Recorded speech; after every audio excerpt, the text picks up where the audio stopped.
Okay.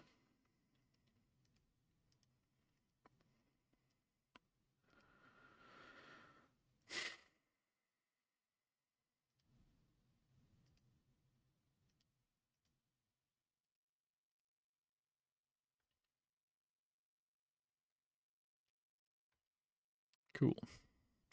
Stream is working. Stream is good.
Just gotta post around.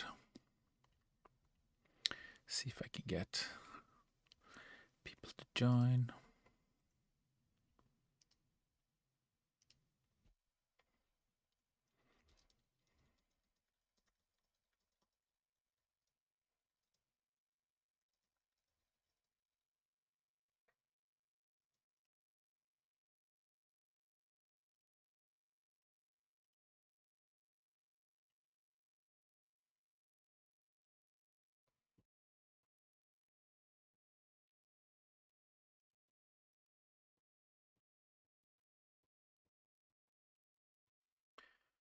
Hello.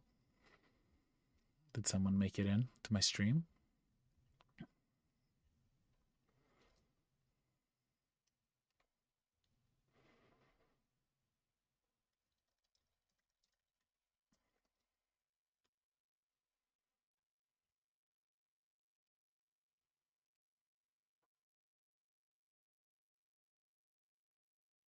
Hey.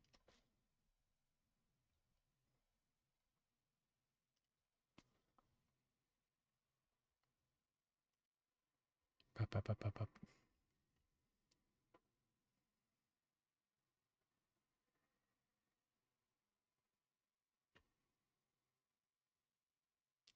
Sound is working.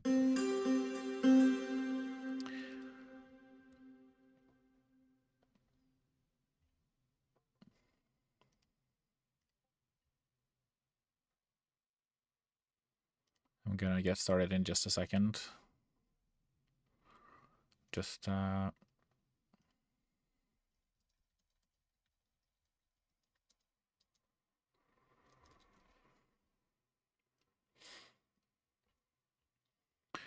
right. Today we are making music for something spooky, something creepy.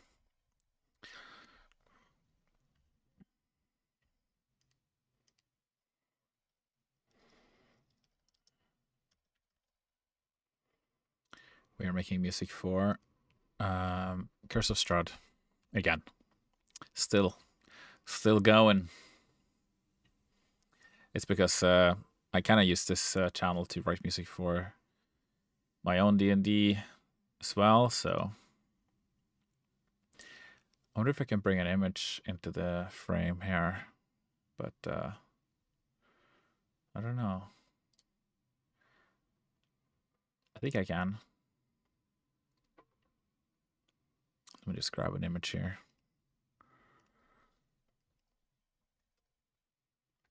I don't know if you'll be able to tell what it is.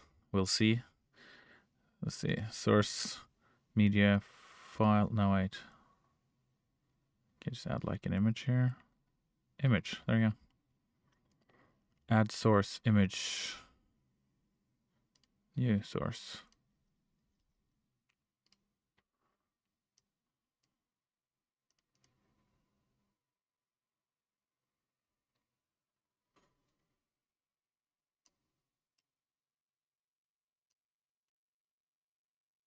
Back at it again with the Ravenloft. I posted about the stream on Twitter. I did, didn't I? I just did. Okay, there we go. Here is... Oh, there we are. There's the image. You see that? So, hopefully none of my players are watching the stream, but something might happen next time. I mean, you never really know with these guys what they're gonna choose to do next, but what I'm writing for anyway is a very nice and friendly place. A very nice and friendly place called the Old Bonegrinder. Yo, Supertonic, welcome. And it's a place where nothing bad ever happens. No, sir. I even have a picture of. Let's see, I got a picture of what Old Bonegrinder looks like. It's actually an old mill. Just think I can get that up here as well.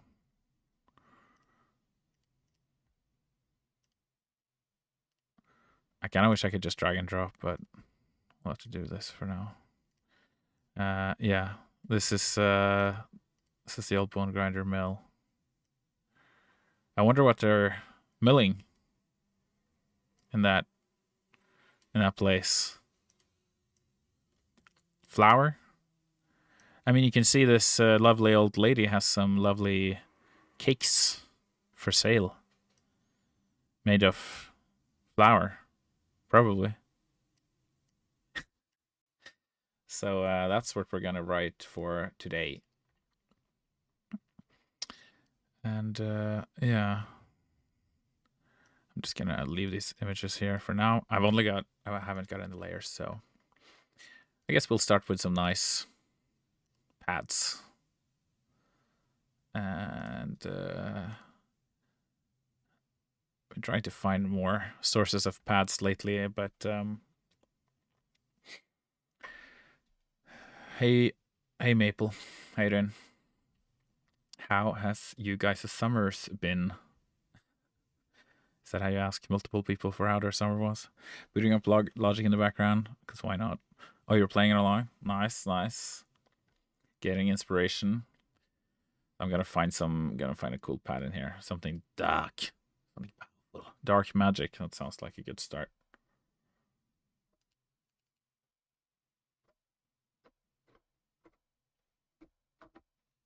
There's no volume, though. There we go.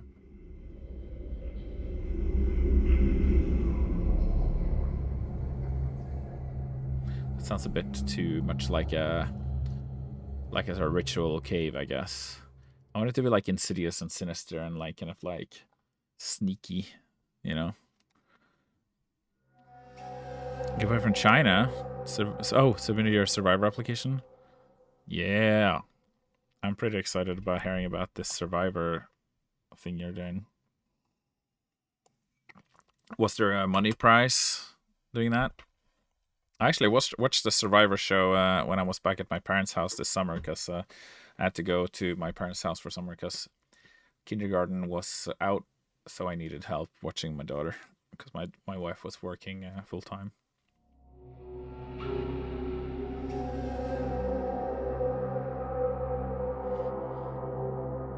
When is it happening? The Survivor thing. It's a TV show, right? It's like a reality show, like those kind of things. Is it like a cold place you'd have to survive in, or like a tropical island or something?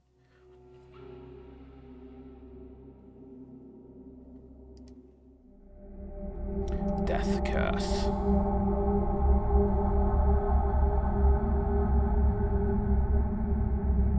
Sounds kind of cool, actually. Especially if it's like... It could work, like you're in and around this mill.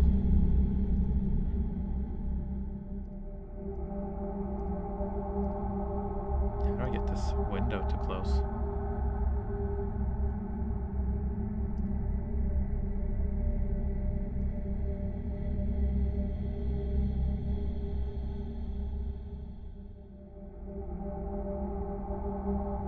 What the hell?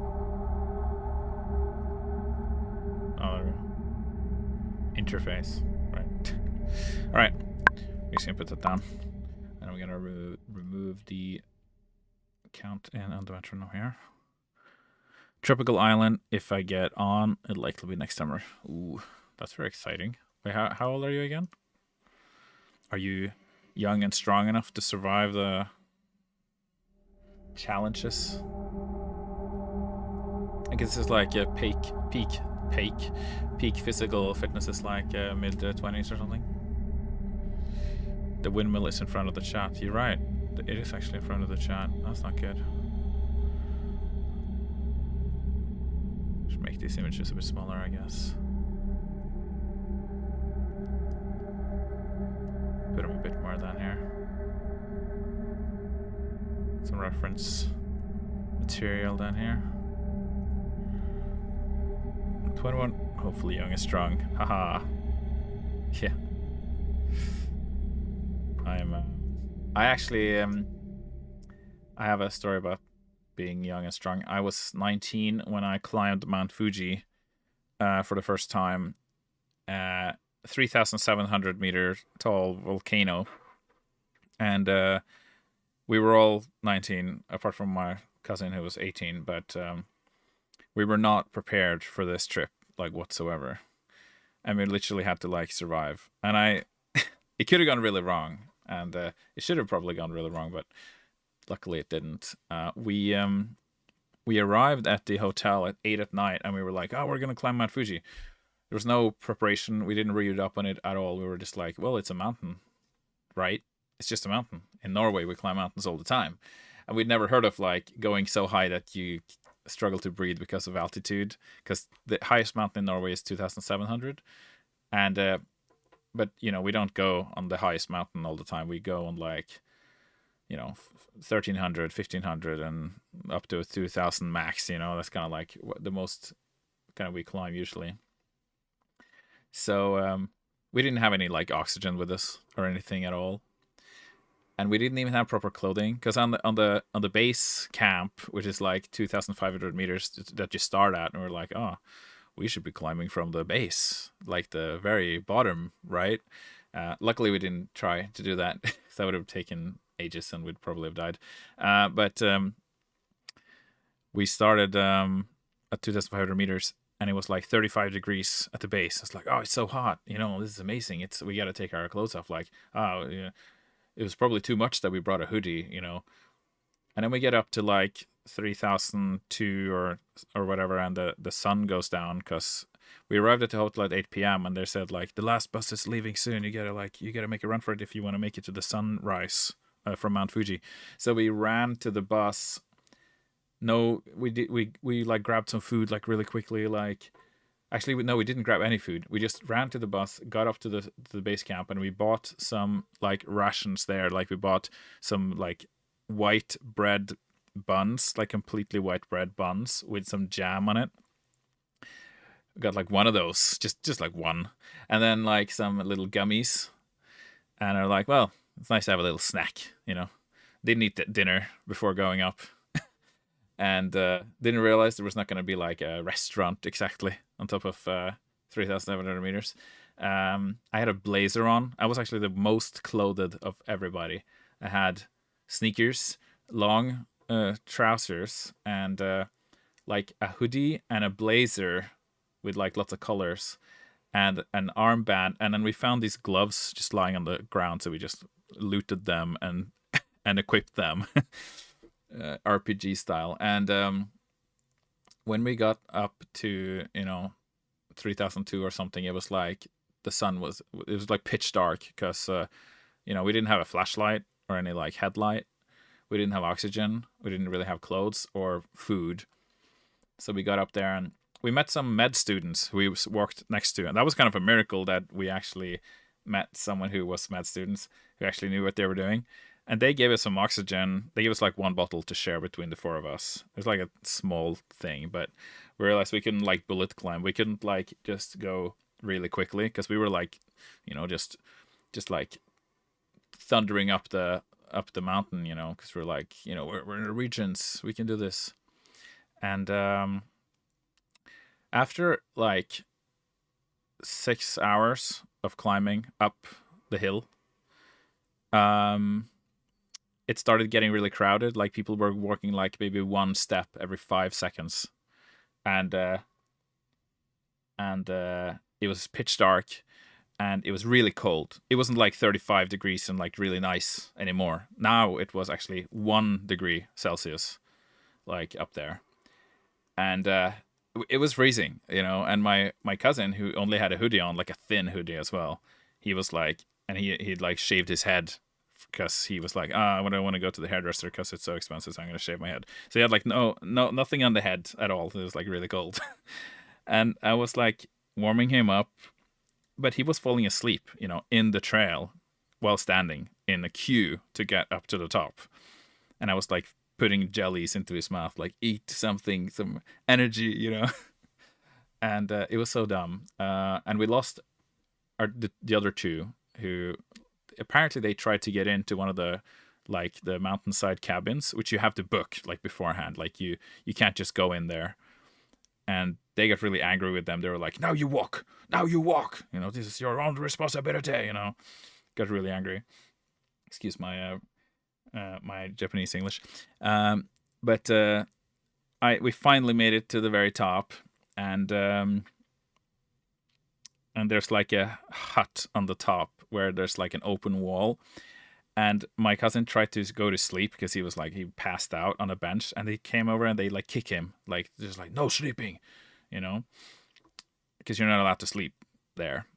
And I was the only one who got to see the sunrise, and I filmed it with my like DV digital video camera, and touched like the totem on the top, like completely freezing. It was like the wind was like roaring up there, like frigid wind, and but when the sun came up, it was like the temperature started coming up because we were thinking like, how the hell are we going to get down? Like we're completely exhausted. We climbed up for 7 hours. We don't have any food. We don't really have any money. So we were like, and you couldn't go down the same way that you came up. So I'm like, okay, cool. We're just going to go down this way. So we went down another way. We still hadn't seen the other two. They had like vanished. But we were 19, so we weren't particularly concerned about that. And we started like running down this like sandy kind of volcanic sand like path, and our shoes were just like filling up with sand, and we had to like every couple of 100 meters like empty them of sand because we were kind of like sinking down. But we got reinvigorated from the sun, because it was like now it's warm and we can actually like feel a bit more energetic.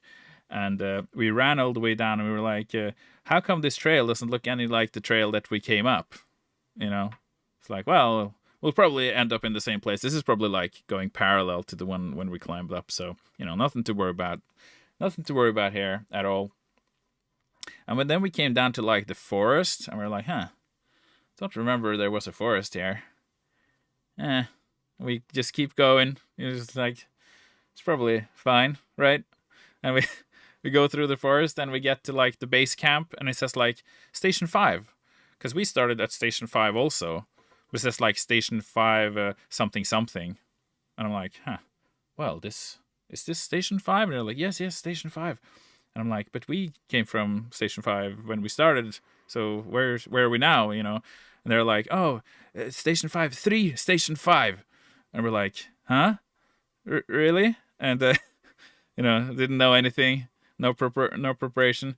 So asked her, so how long does it take to walk to the other station? She's like, 7 hour on foot.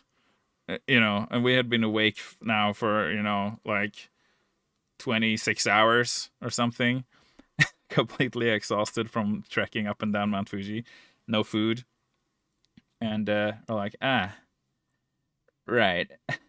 Our friends are on the other side of the volcano, right?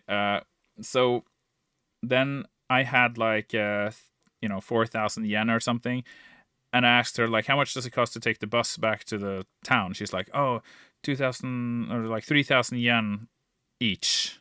And I'm like, well, we only have 4,000 yen, so how the hell am I gonna do that? But since I can speak Japanese, I was like blah blah blah with her, and she's like, oh yeah, giving me like some local advice, and she gave me like a local route that I could take, which would get us home for that price. So we did, and my cousin, he fell asleep on the bus, and we had to get off a stop and then get on another one, and we both fell asleep at the bus stop. But an old lady like kicked us. She was like, "Is this your bus?" We were like, "Oh yeah." We got on the other bus and we got back to the to the hotel, and we're like expecting maybe the others like made it down, but they're not there. I'm like, oh no, like they're probably like dead up there or something. So I'm like, shit, I have to go and look for them. So I run back to the bus stop. I take the bus up again to Mount Fuji. That takes like an hour, by the way. And got up there. I went on like the intercom and was like, come in, come in. Are you guys here? And they there was like no response. There's no one. We couldn't find them. So I just had to take the bus down again to the hotel. And when I got back, then they had actually come back and they were sleeping. And by this time, I'd been awake for like 30 hours or something like that. And they had gotten on a bus with some like tour bus or something. Like they said, like, hey, can we like hitch a ride with you guys? There was some like a guy with an afro, like, hey, fellas, jump in. And they jumped on the bus, and it was like for free. Like this super friendly guy just like let them ride on the bus, and that was so lucky because they didn't have any money, because I had all the money, which was like almost no money, by the way. And then we slept for like 15 hours, and then we woke up completely like parched, like so dehydrated and so like malnutritioned that we just went to the shop and we got like 2 liters of juice and like huge bento boxes, and we just like gorged ourselves on like food and drink. And after that, we were okay. I think if I had done the same now, I probably would have needed like a week or two to like like recover from that, or I probably would have died. But that was my young and strong survival story. Oh, you loved Mount Fuji, you just didn't climb it. I actually climbed it a second time, thinking it was gonna be so much better that time. But my friend said it was the top 5 things he would never ever do again. So it was like that time it actually started raining, and even though we put on some more clothes this time, it still took us like 10.5 hours to climb up that time, and it was really foggy. So when we got to the top to finally see the sunrise and like the view, we couldn't see a damn thing because it was like completely fogged up. So that was kind of a waste of time as well. A second time. And the third time I tried to go was with my mother, but it was like there was like a typhoon, so we just couldn't go. So we didn't. We had like booked the hotel and everything. We're like, we're gonna do it properly this time. But yeah, the weather is notoriously turbulent on Mount Fuji, so you gotta kind of get lucky, which we did the first time. We were actually quite lucky. If it had started raining and hailing or something, we would have been completely like screwed. So we got pretty lucky, I'd say.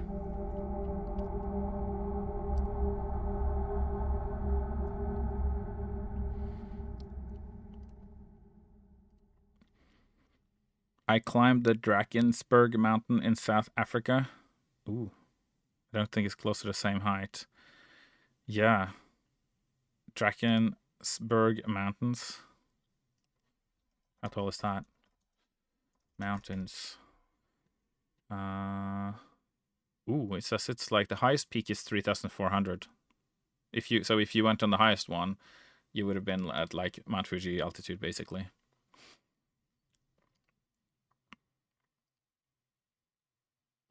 But yeah, being young is a huge advantage, I think. Like your body just recovers so easily, and like if I get a hangover, like now that I'm 35, it takes me sometimes like a week of like just being fatigued. Like it used to take me like 2 days or one day, to get over it. But now it can take like 1 or 2 days to get over the worst, and then like a week to like fully recover. So I have to really be very selective with when I choose to like drink a lot of alcohol, and I try to like avoid it mostly at a fair, for from that the fallout of it. I climbed Mount Ever. Oh, you mean a Gallopagin? Hey, Foxblood, how you doing? Japan was awesome. It was really good. It was slightly bad that I had to work so much when I was there because yeah, Hightail had come back and I had to like do a lot of stuff, and so I didn't quite get to like just chill and like hang out and stuff as much as I wished that I could have. But maybe next time. And we kind of talked about like moving there, but yeah, it's kind of undecided. I think Logic has crashed, by the way. God damn it. I didn't even save.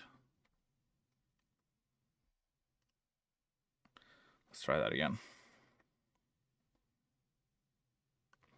Yeah, Japan was really cool. What did we do? Oh yeah, we went around Shikoku, which is like this island kind of with like all these like there's a lot of nature and lots of temples. There's a famous pilgrimage that goes around the island that's like 88 temples that you can go to and visit, which is really really cool. I only visited like a few of those temples just by accident. Well, kind of deliberate, but I went with I met with a shakuhachi master actually. Like a friend that I made down there, and he sold me like a shakuhachi from a local seller, which I have here actually.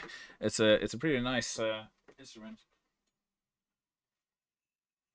He told me like practice every day, and you will build up your lungs. And I've played it probably exactly twice in the past 3 months. So practicing every day is something that I have become very unfamiliar with, unfortunately. Um, I practice making music every day because it's my job. Um, but practicing instruments, I wish I took time to practice instruments, but it's like when I finally have downtime, I play video games or exercise. So, or just hang out with the fam. I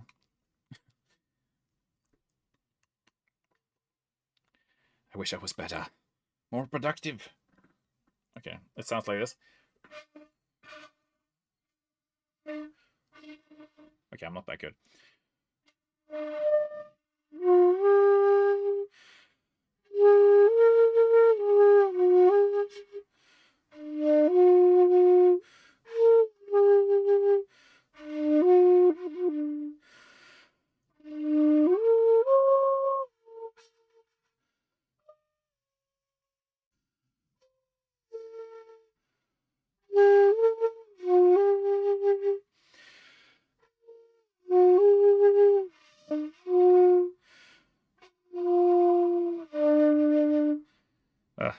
I'm like dizzy already. It really takes a lot of lung capacity to play this thing because it's got a very big hole. So I can feel like my face is like actually kind of tingly and my fingers as well. But yeah, moving to Japan. Yeah, it's pretty difficult to move to Japan right now unless you have like a way in, which I have, but I don't know. I'm not sure. I haven't really decided whether it's something that I really want to do yet. It's kind of like I do have a sense of safety here in you know, in the West because it's like my own culture, and I really shouldn't take that for granted. Like even though I speak fluent Japanese, I do notice the cultural differences. Probably more now that I know more about the culture and the country. Funnily enough, like you'd think that I know so much now that I should be able to overcome those differences. But there's like something every time.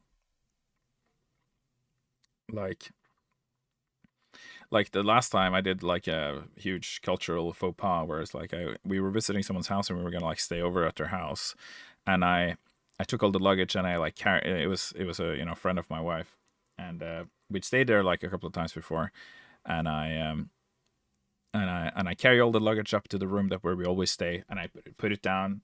I say the phrase that you say when you go in, which is "ojama shimasu," which means like I'm going to be in the way. It literally means I will now be in the way in your house. I will be a piece of a hindrance. So excuse me. So I go put the stuff down, but then my wife gets mad at me because I didn't ask the host which room we were staying in. But it's like, yeah, but we've stayed here like 3 times before. This is like we know these people really well. Like, what's the big deal? She's like, yeah, but there's an etiquette. Like, you gotta freaking ask. You know, that's the polite thing to do. And I'm like, what? But it doesn't make any sense. Like, but but obviously I just have to concede that because that's the culture, and that is how you keep etiquette and respect despite being in a close friendship, and that's just like that. It shows how much they care about respect, regardless of how close you are with that person, which is nice, I guess, but it's also like you know to to me personally, I'm like, come on, really, but that's just that. But that's the thing. Like that's my culture, and that's why I feel a bit more comfortable here because there is a lot more leeway. You know, yeah. There's a lot of rules. There's a lot of etiquette and things you should do, and the thing is, they don't really tell you necessarily if you do something wrong. So it's good to do a lot of positive things because then you can kind of overcome all the negative things that you do. You know.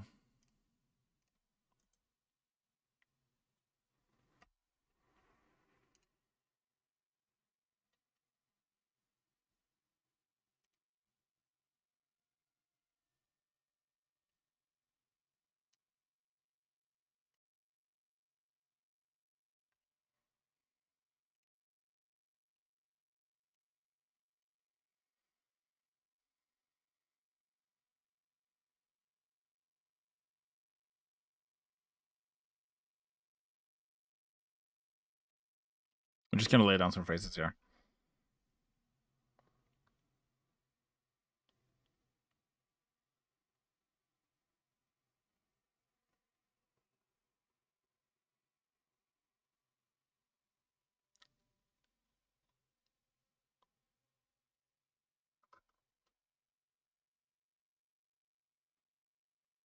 You're not getting any audio from Logic? Uh, it was working earlier. It's probably because I had to restart it. Um, okay, let me just. If I click restart capture, will that do anything? No. Right. This is the most annoying thing about this. Hold on, let me just add a new, because I kind of have to like add a new source all the time. Like it can't pick up the old one.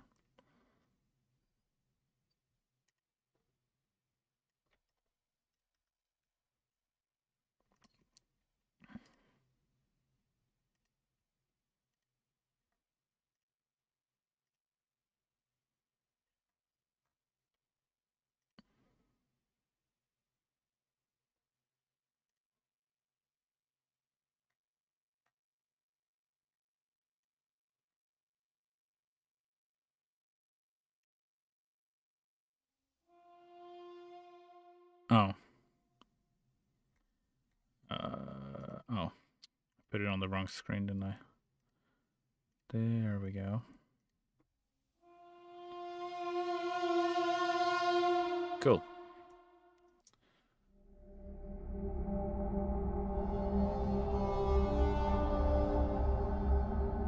We're told in China that they also save face a lot. Yeah. But they like save your face. Also, like they don't tell you because they don't want to like embarrass you.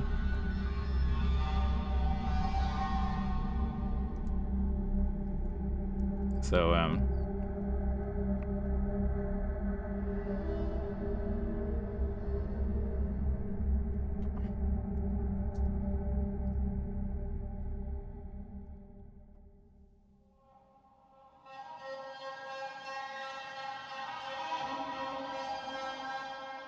gonna try and find like a good phrase for the beginning here.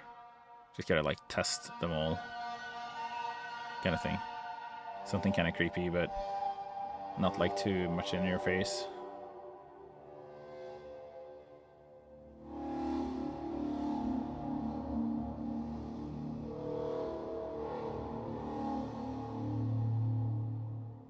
That is pretty cool, but I'm not sure if it's the one for the...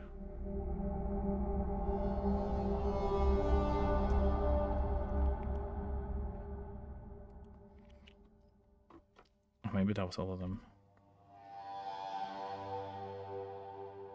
That's a good one. That's like a very simple kind of like just setting the tone.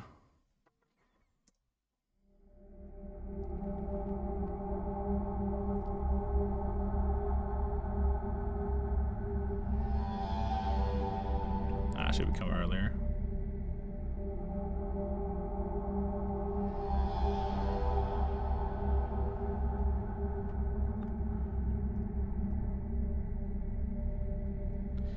This pad also, I kind of want to like have it a bit more in the background.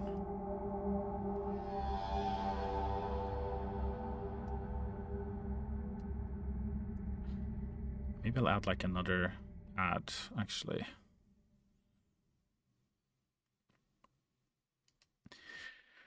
Yeah, they keep it to themselves.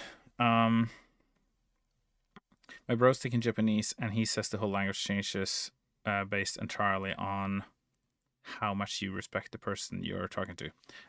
Yeah, that's exactly true. That's why, like, you don't want to be talked to in certain, like, people don't want to be talked to in certain ways, you know, because then it's like disrespectful. Like, you gotta use the formal speech, and there's like so many different like hierarchies of speech. Like you can say me in like 8 different ways. Okay,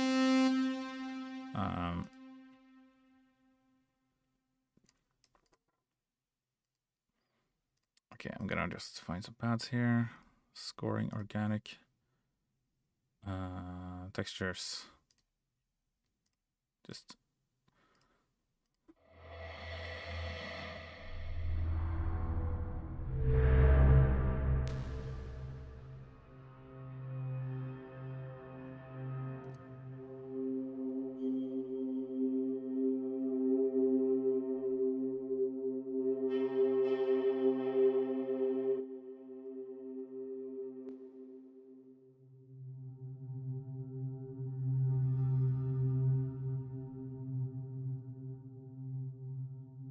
try like to flatten out the resonances a bit by using this plugin, Soothe.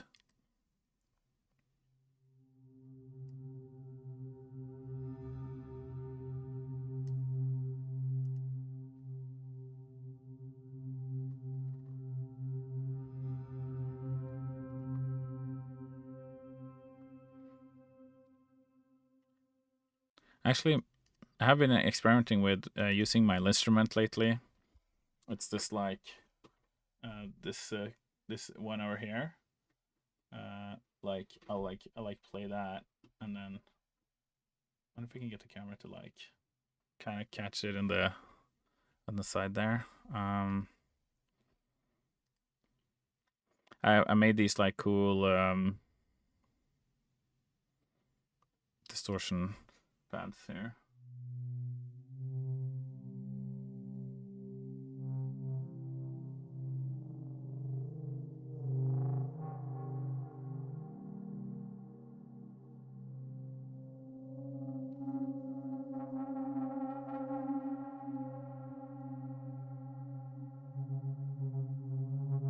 Just something kind of unsettling about like the kind of like these vibrations, right?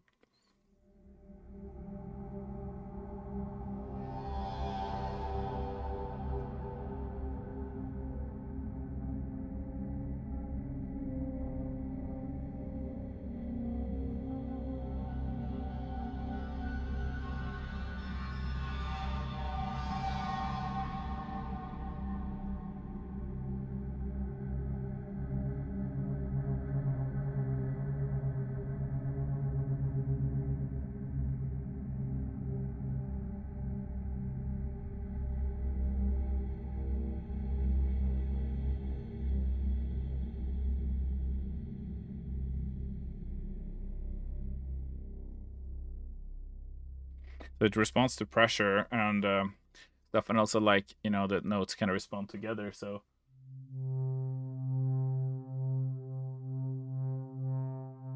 I also created like a sort of a detuning in the actual patch. So there's it's there's an LFO that's linked to this like tuning of this one, and these two sounds are essentially the same, but when they get slightly out of tune with each other, they create a vibration, because that's just how sound works.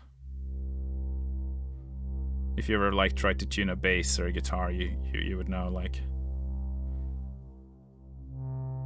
So I can just hold the tone down, and I'll get kind of like a. But when I press two notes together, so that's one layer, right? But if I press two notes together,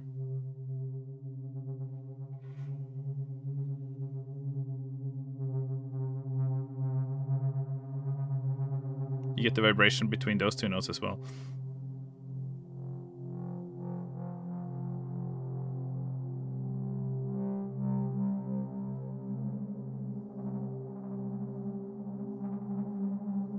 So you get like multiple layers of like kind of vibrations like that, which makes it feel organic despite it being like a synthesizer, which I think is pretty cool.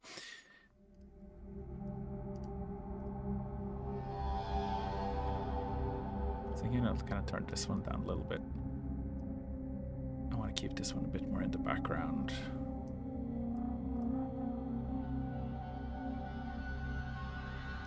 And have these kind of like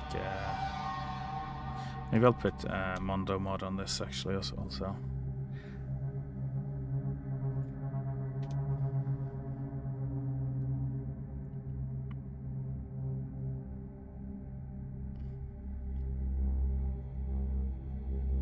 Please don't crash again.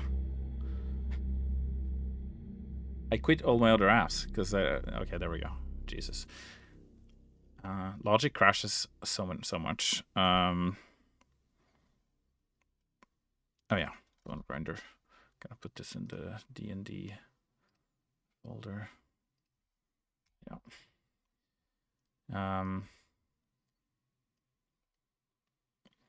Because this plugin makes it like go left and right.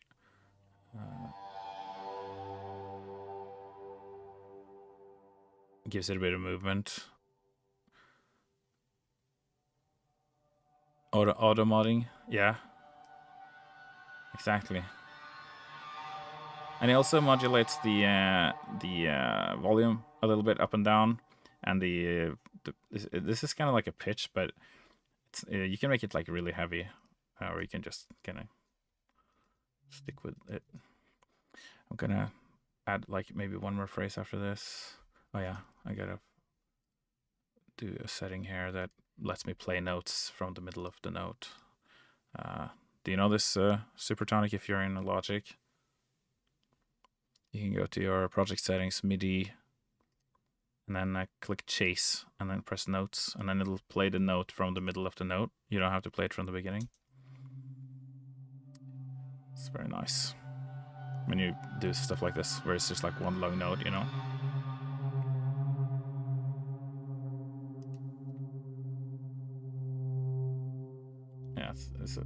very useful.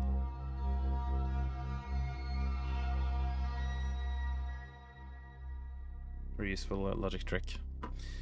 Maybe we can add some kind of like something to make this these cello phrases a bit freakier.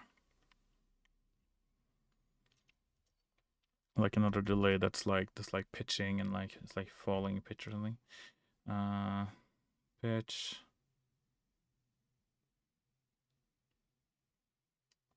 Maybe not this, but we'll just try it anyway. This, but not this.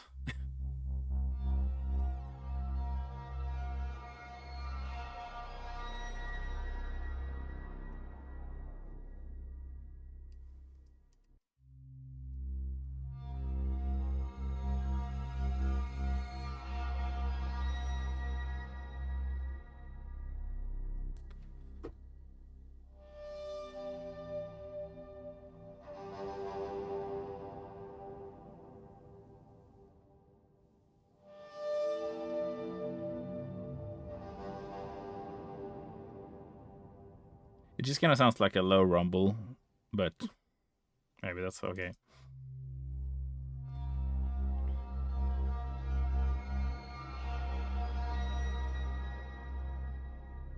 Yeah, it's a little. That's like a little bit of color. Sometimes you just like add stuff, even though it doesn't do much, just because it's fun, and you know, you hope that it makes a difference somehow. Doesn't really hurt, so. Okay, so then we have that going for like a minute, and then we're gonna do like another pad.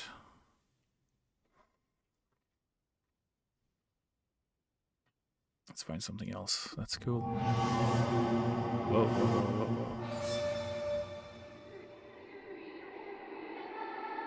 Well, that's pretty cool, especially if it's like for like a hag den.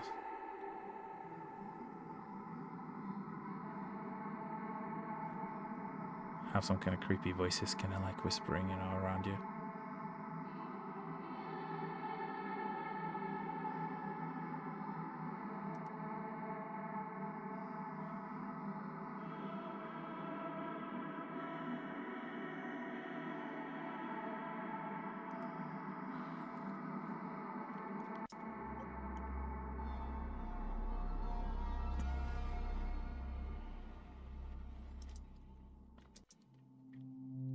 I guess Autumn picked up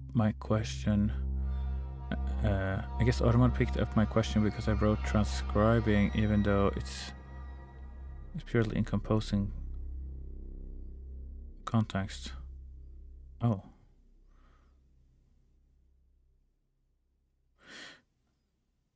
Oh, I see. You got automatically modded. Okay, I didn't realize. Let's try again. Reword is auto, but it's snack my questions. Are you approachable on Discord? Because I see a guitar in the background and I got some burning questions about a track and I'm dissecting from time to time.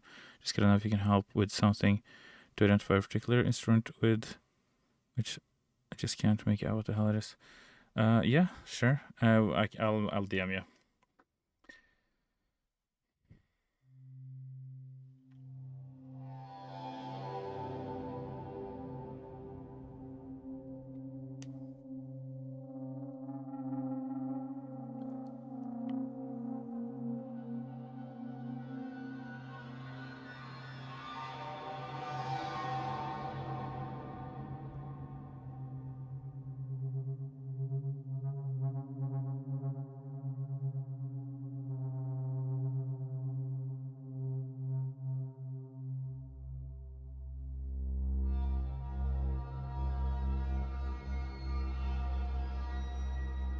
Oh.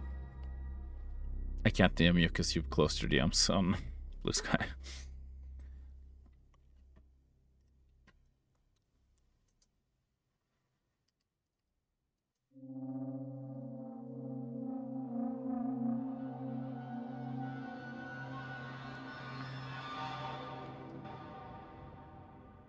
On no, not on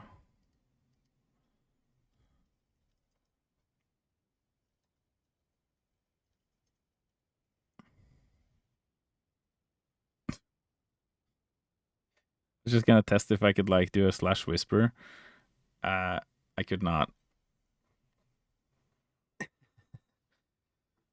Anyway, I tried on Blue Sky, but yeah, it didn't work. It was closed. It says.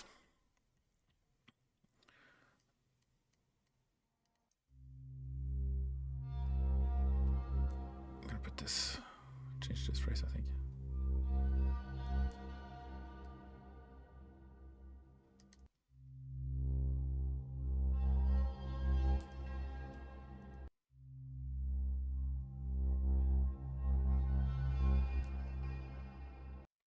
Gotta find a phrase that's like.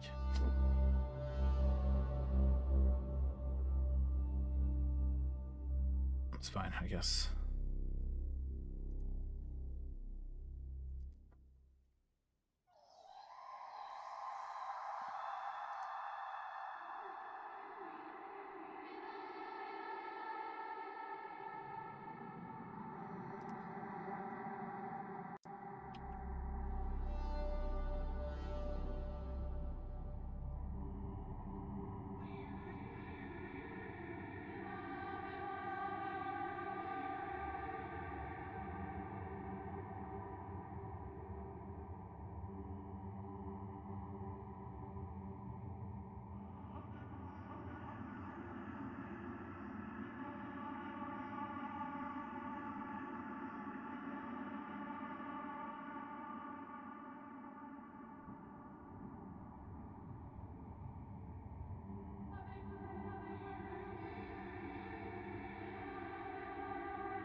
Okay, that's gonna be the base for the next minute. I'll write around that. It's kind of how I write ambient music for D&D.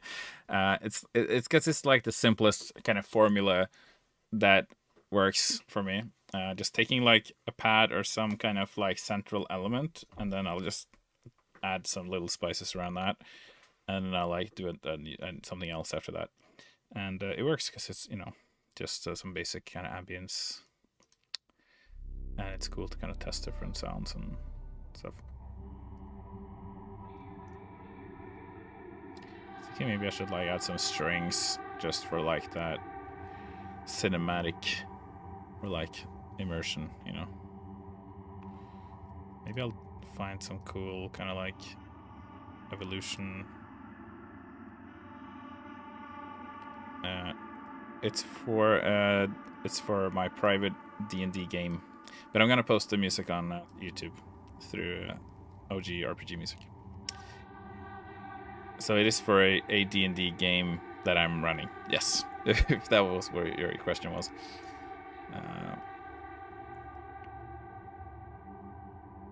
Let's see, Evo. There we go. I've got a bunch of Evos here. Actually, I'm gonna go in here because this is a pretty cool library. It's a bit more like not a creepy library, but it's kind of like silent vibes. For some reason, it sounds like we're in G, even though I was playing in C, but.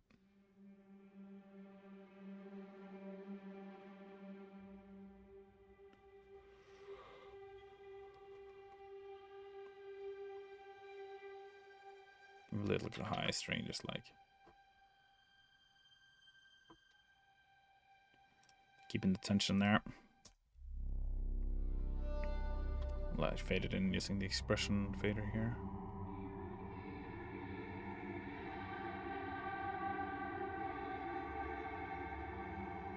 Oh, sulfur dioxide. Now I know who you are. I didn't see you say "Hello, doggy" earlier. How you doing? Me old friend. I actually had a dream about you the other night. That I came to your house, which was like a 3-story house. It was pretty awesome. I don't know if you do have a 3-story house now, but if that's the case, then that would be kind of crazy.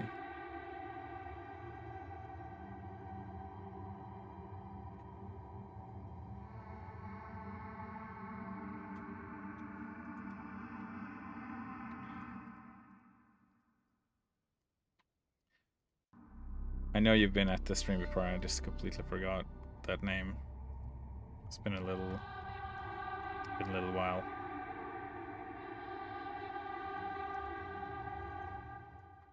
Gonna try this. This is a new library I got from a friend called Will Bedford, who has an awesome library company called Fracture Sounds, and it's really really cool. This library.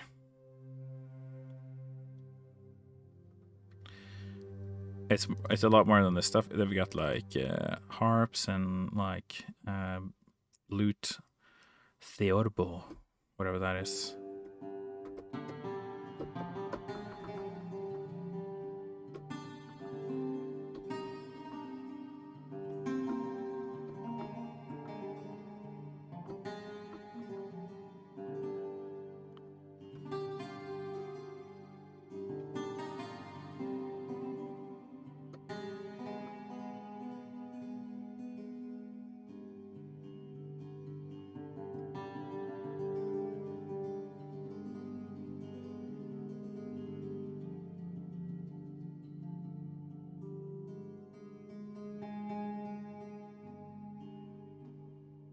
Maybe I should add a section like that. I don't know if it. I mean, it's kind of like dangerous sounding, like a bit. What the hell? Could work. Harmonics, though. I haven't tried that.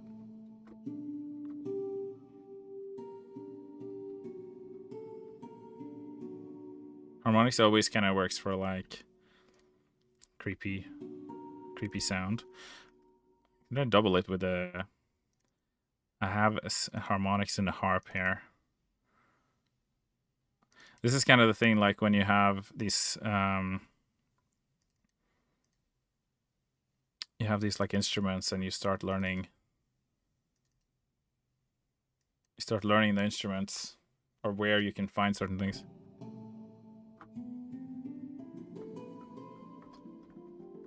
That's a problem. It's in a different register on the keyboard. I can't actually play them on the same patch, but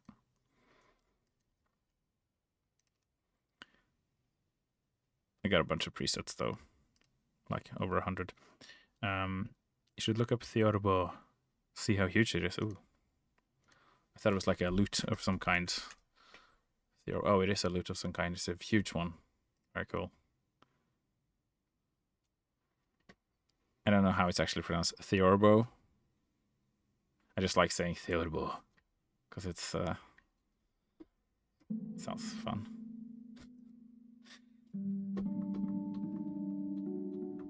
This is the harp flageolets harmonics. I pronounced it right? Theorbo.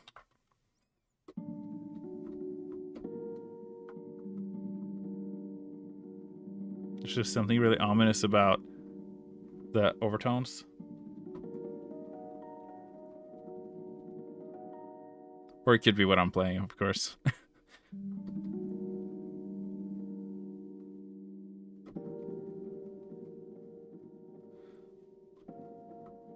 If you want to like make evil music, all you need to do is just do like parallel minor chords. Just move them around. Just have a play. You could just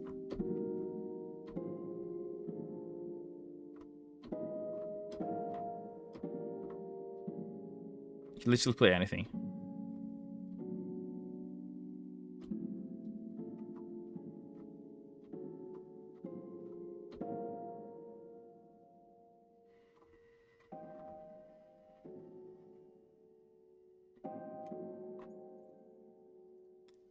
Yeah, parallel minor chords. It's a winner. Each a winner.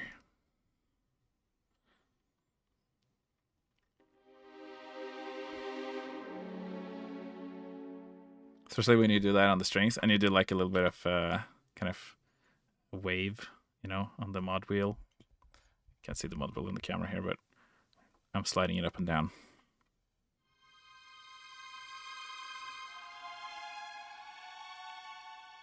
Especially if you move it to like a note that isn't in the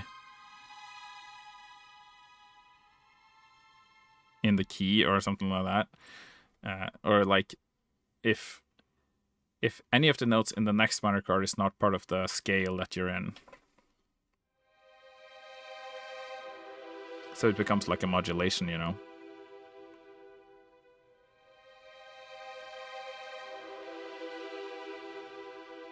And then you add like a little woodwind on top or something like that.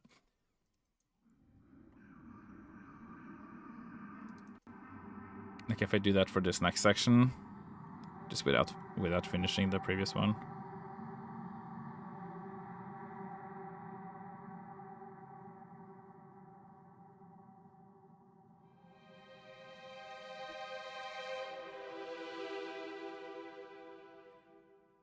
It needs a bit more volume.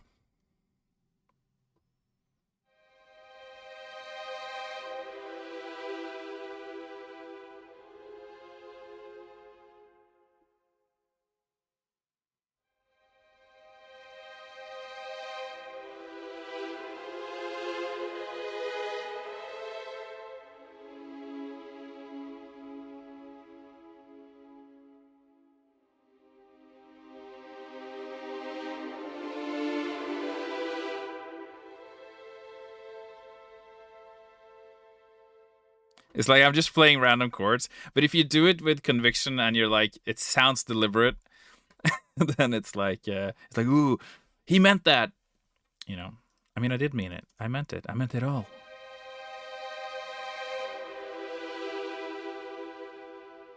And then you add like a little like oboe or English horn or maybe like a bassoon.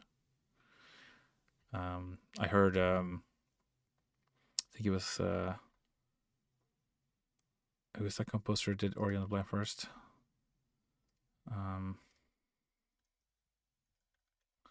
His name is Gareth Coker.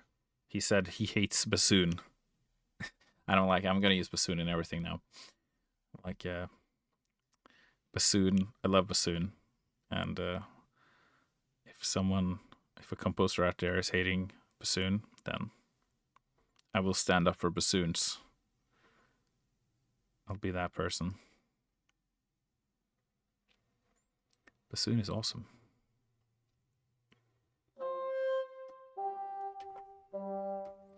Just need to get it in the right room.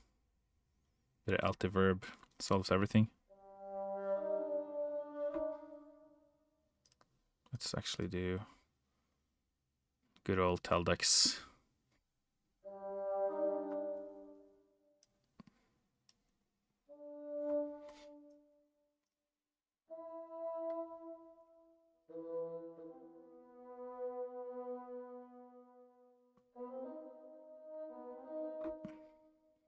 Just gonna check. Oh yeah, it's Marcato, that's why. Come on, load. It's not loading properly. Back and forth.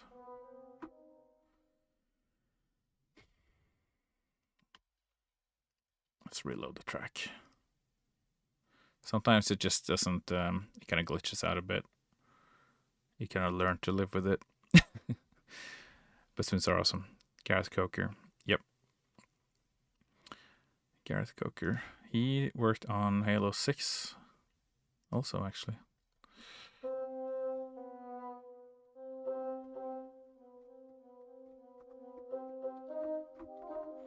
Why you do this to me? It's not working properly.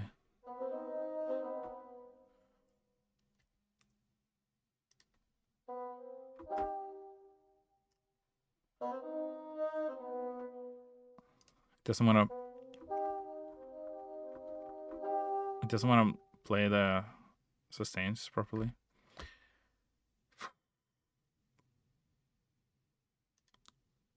Let's try to load it in this way. There we go. Was that so hard?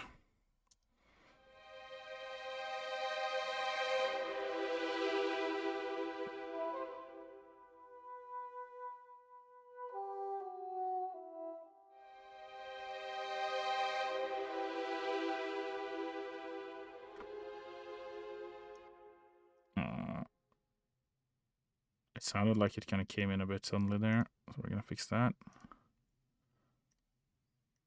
The thing is, like, this string library only goes down to 0, and between 1 and a 0, there's like a big volume gap. This is 1. 0 is like nothing. So.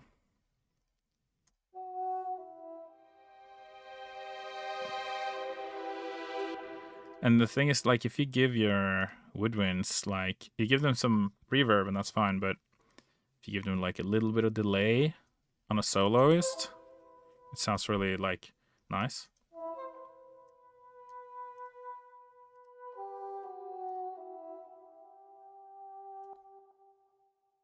Like, it suddenly sounds like it's kind of in a room or something. It just, like, makes it a bit more realistic sounding. Or a bit more immersive.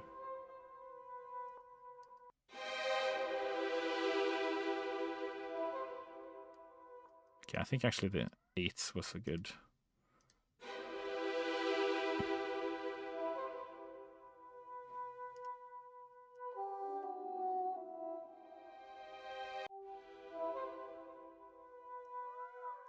Because then you can't really hear it if. Let's try. Let's put on some English horn. English horn is probably my favorite woodwind.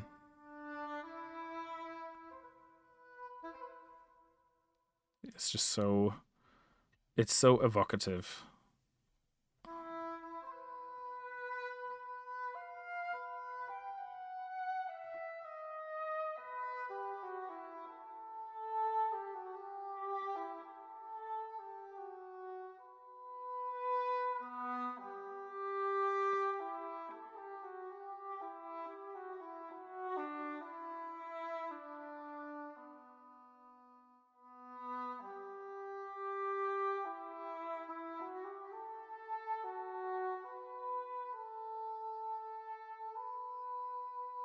That's one of the most beautiful melodies ever written.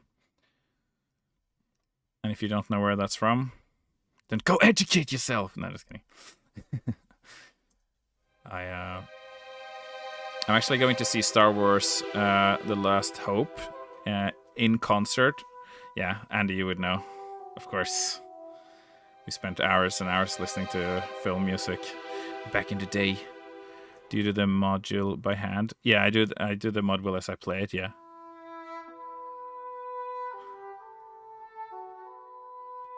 If you want to see how, like, you can see here how this is me having played it. You know, it kind of these like waves. Yeah, it's a practiced skill, I guess. Trying to like, you know, get into it, move with the instrument. A New Hope, yeah, rushing A New Hope.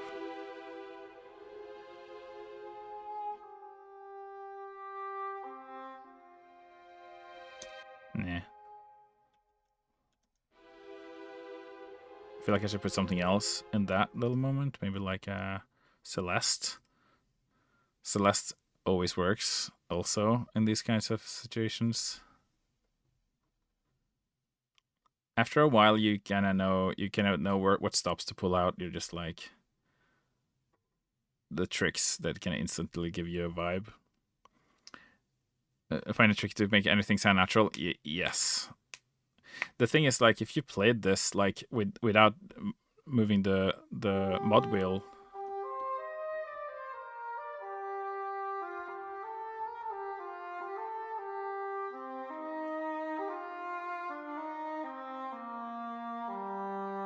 It actually sounds pretty good, even if I don't move the mod wheel.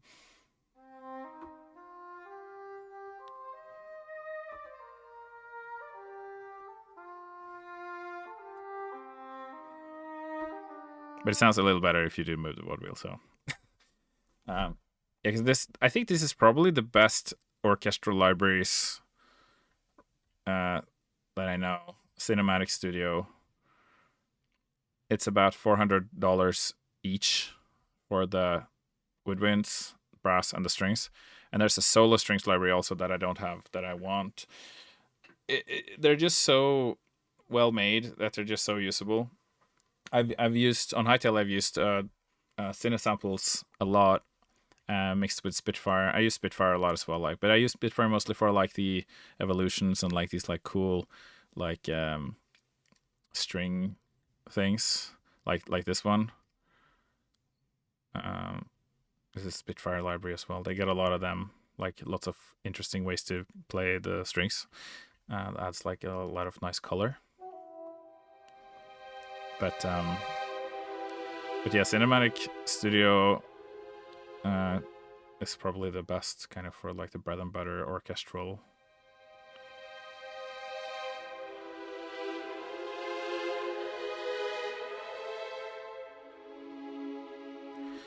This is like a kind of place where you'd add like a kind of a rising bass kind of orchestra, you know. So I'll do like,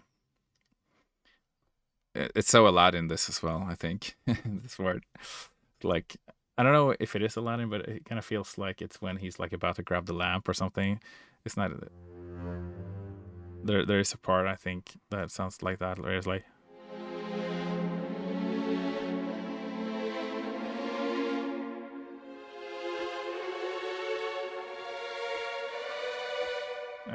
And he's like, no, don't grab the lamp. And it gets like more and more intense. I love that. Again, parallel minor chords. It works a treat.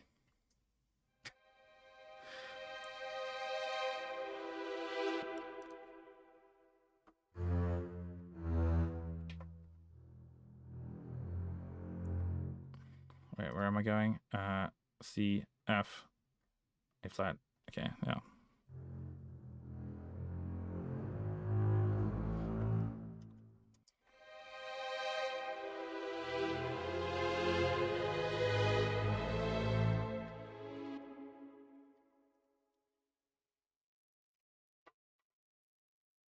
I've also lately started like doing when I build up the orchestra into these like swells. I've been doing that a lot lately in some of the music that I've been writing, and I've kind of like have started adding more layers like throughout the swell. So it's like I don't have the entire orchestra playing the entire swell, but I'll like have like it starts on the two first beats and then like the rest comes in on the second two to like make it more dramatic.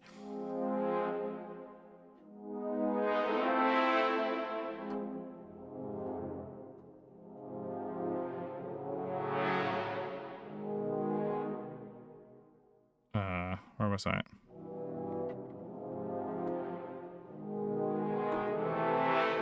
Yes, if I do that.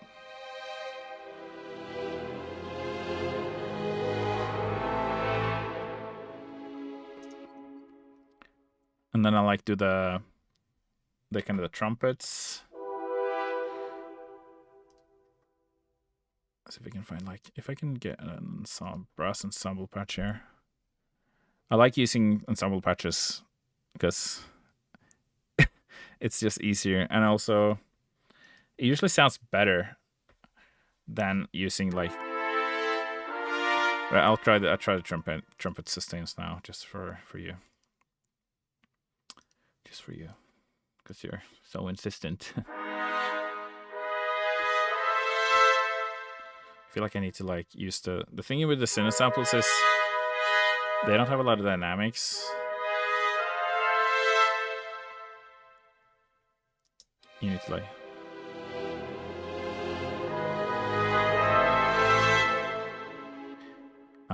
Isn't there any more oomph?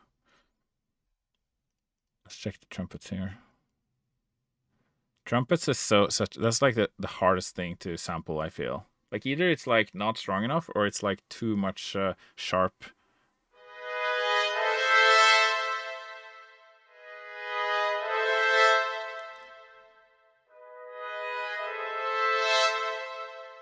Okay, let's try that. I need to turn it down anyway.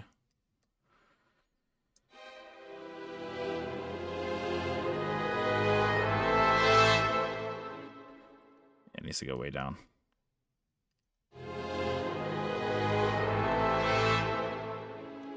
And it needs to have like a better reverb. It was Abu grabbing a gigantic. Oh yeah. Of course. How could I forget? It was Abu grabbing the ruby. That's what triggered the whole thing. Man, I love that movie. I love that score.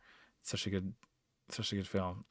I was so scared by that sort of cave scene, and when the lava is coming, and and the old man who's like, and when the lightning, it like that is not kids movie material. I feel like it's for that to be like 6+. It's like no. If I showed that to my daughter now, she'd be like have nightmares for years, I think.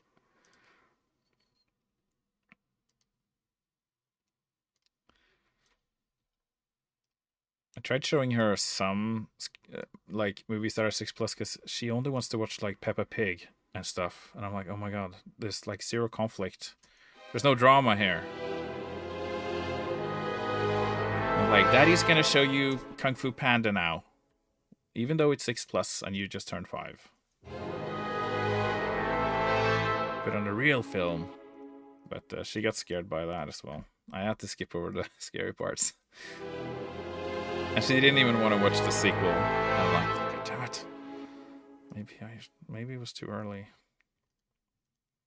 Just like, nah, I don't want to watch that boring kung fu film. Yeah, such a good soundtrack. I'm like, but daughter, the soundtrack. She likes the soundtrack to K-pop Demon Hunters.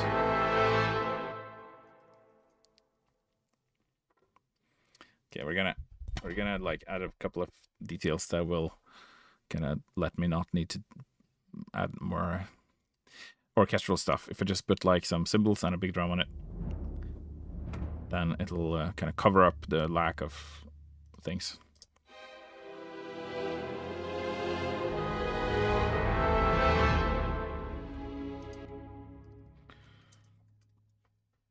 I think. I hope. It's the trumpets. There's something about the trumpets. It just it doesn't sit in the room. Maybe I just need to like roll off the high end here. Sounds a little bit better if I roll off the high end. At the same time, I kind of want the trumpets to be like screaming. Maybe I just need to turn them up.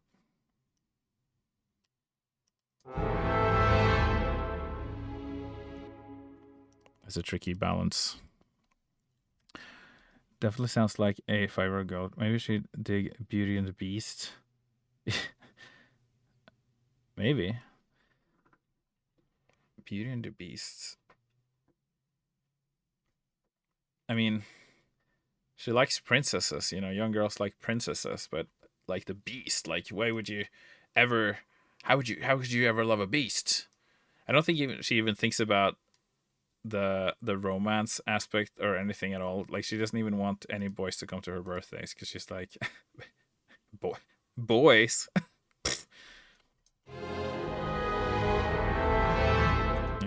This is just like it doesn't even register, with her, that whole thing. She says that she wants to marry her best friend who's a girl. So I don't she doesn't even understand. I mean, obviously I told her like, it's okay to marry girls.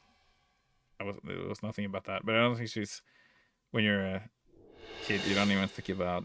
You don't understand any of that stuff. So.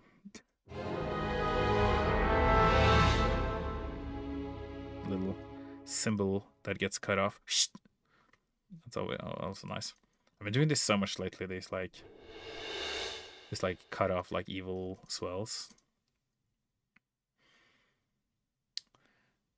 Yeah, you don't have that part to figure out. Yeah, I don't think she understands that whole thing because they only think about what they want to do and just playing and having fun and stuff. It's just nothing. It's just their brain is just not registering.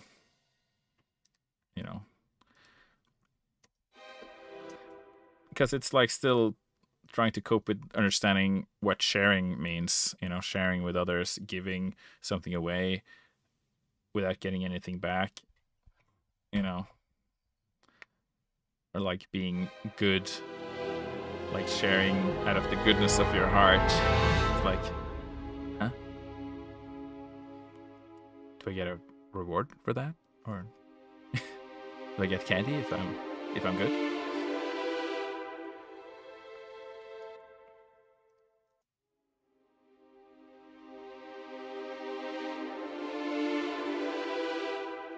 I feel like I need to just.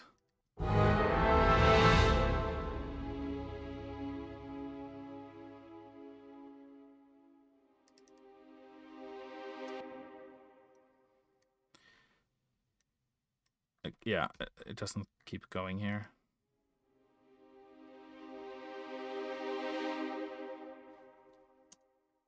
Yeah, it kind of goes into something else. Maybe a pad or something.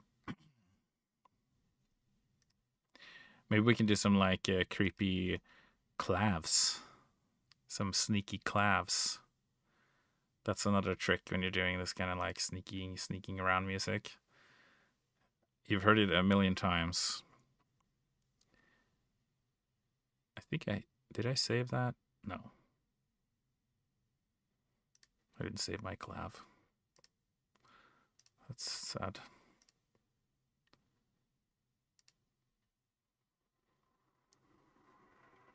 Let's see. Cine arc. Wait, what?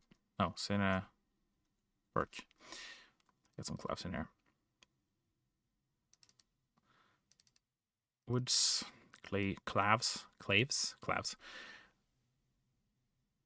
It's the same as some kids wanting to marry their favorite teacher. Yeah.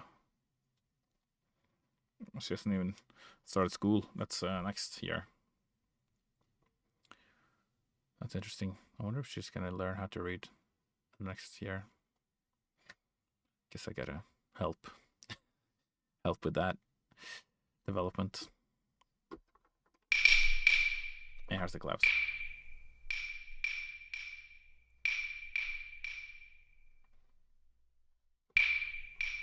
I guess I could handle this with a delay. Actually, I only have to hit it once, and the delay can just take care of it.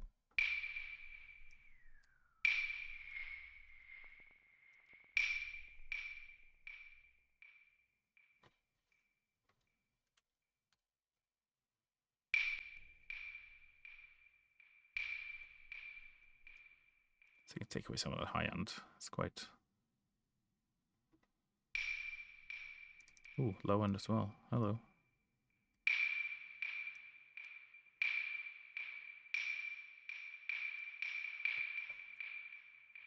We can actually shorten that sound down a little bit.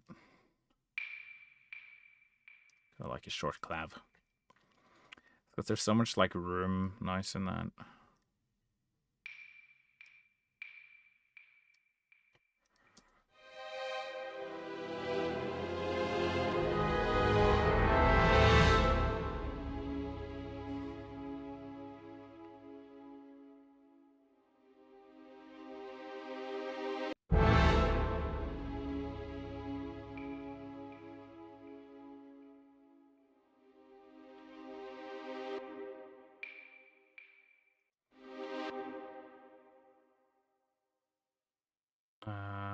Yeah, it's gotta be quicker.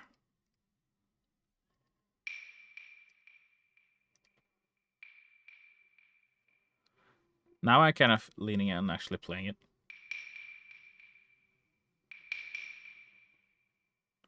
And then I can kind of like do.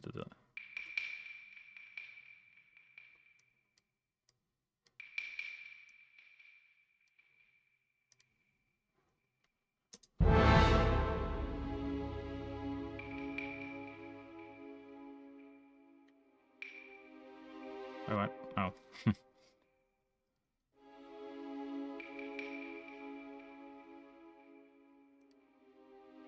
Turn it down a bit. I can sometimes get like caught up in these details, like the little cloud, but it can like make a big difference, you know, having these little details. I try not to get too caught up in, but yeah, one symbol having to be perfect and stuff, that can sometimes slow me down a bit.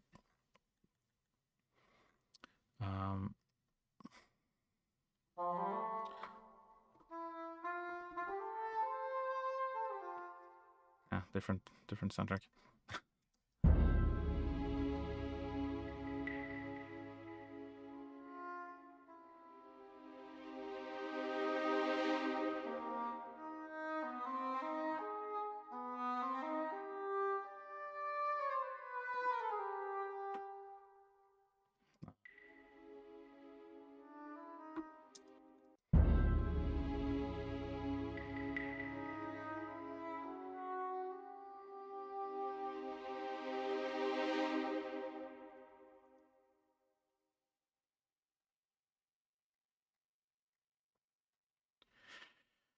Yeah, the bass tremolo. It's something I don't use a lot, but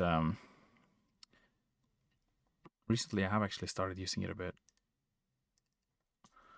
When I do,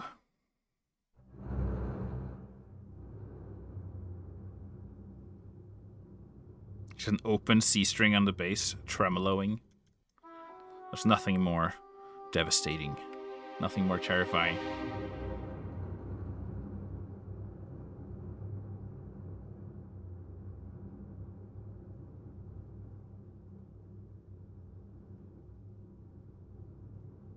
Just like a very tentative, low, open C string. Tremolo.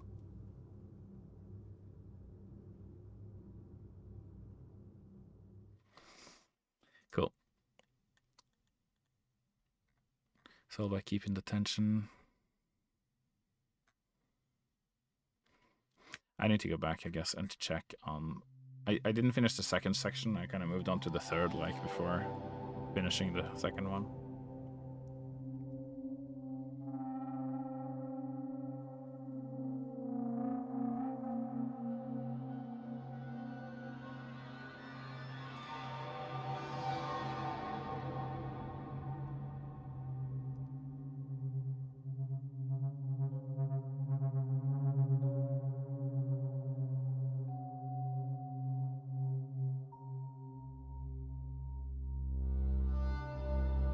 Add a little bit of Celeste for character. It kind of takes it like slightly takes it out of the like too serious space when you add the Celeste and into the more magical space.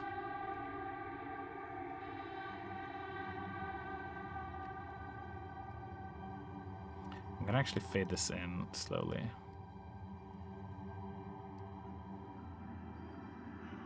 So it's kind of coming from a distance, you know, moving towards you.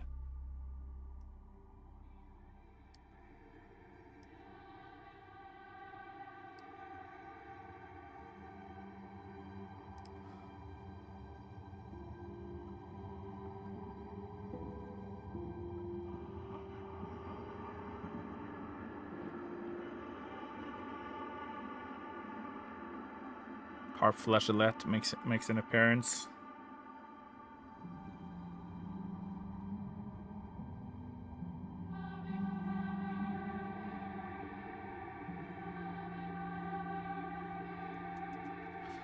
Didn't actually go that low.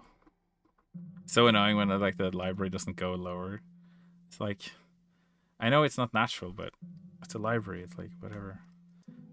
Just let me go down there.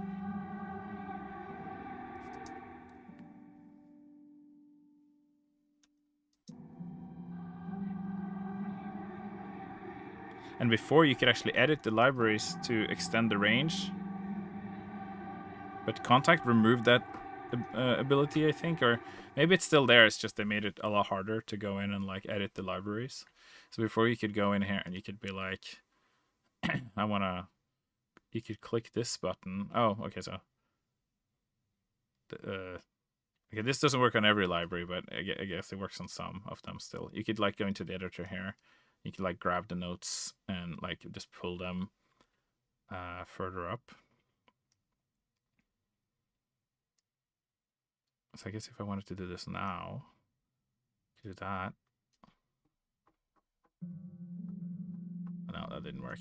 Okay, wasn't as easy as I'd hoped. With some libraries it works, but there's probably a bit more of some kind of backend there that I don't understand. Woe is me. I'll have to contend with having natural sounding productions after all.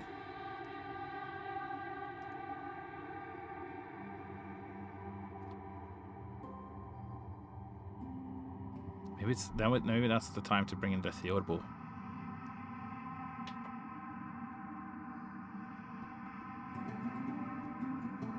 Oh, I see. I made it into the flash-elect, didn't I? There we go.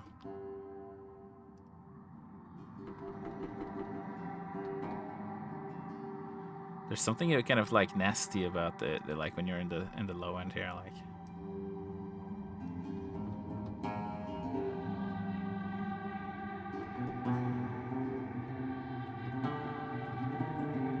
Because hags, are kind of like, I don't know. Is this like derogatory to say like gypsy woman or something? Is that really bad? I don't know. Anyway, it's that kind of vibe, I guess. I don't know. Jeez, is that really like racist or something? I don't know. Maybe the times have changed. I'm kind of going off of like that movie Drag Me to Hell. I don't know. Maybe that one's really racist too. I don't know. Oh my god. Anyway, someone correct me, please. Be my moral savior.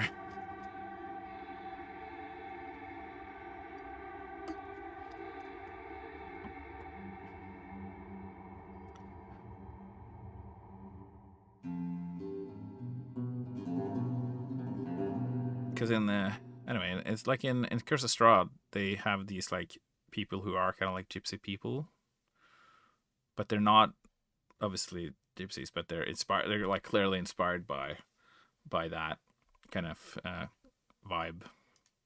The Valaki, yeah, no, the Vistani. Sorry, yeah, in Curse of Strahd.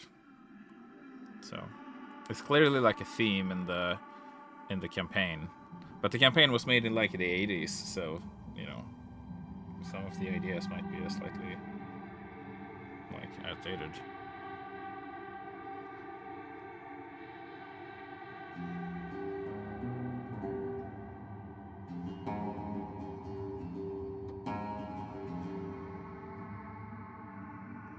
We can like turn this down like a little bit, kind of like transition into this theorbo.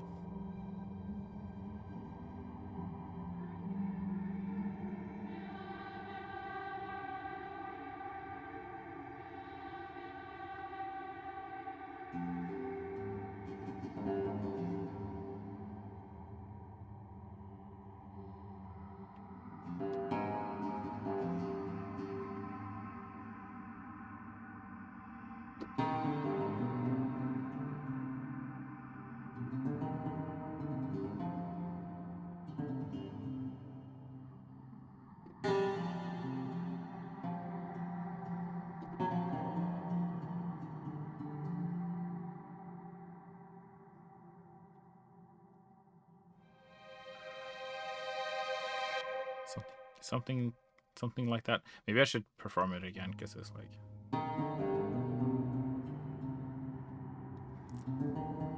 I mean, if I turn it down, add some delay, then it could be fine, There's a lot you can save with delay, like you just add delay and then suddenly your bad performance sounds okay.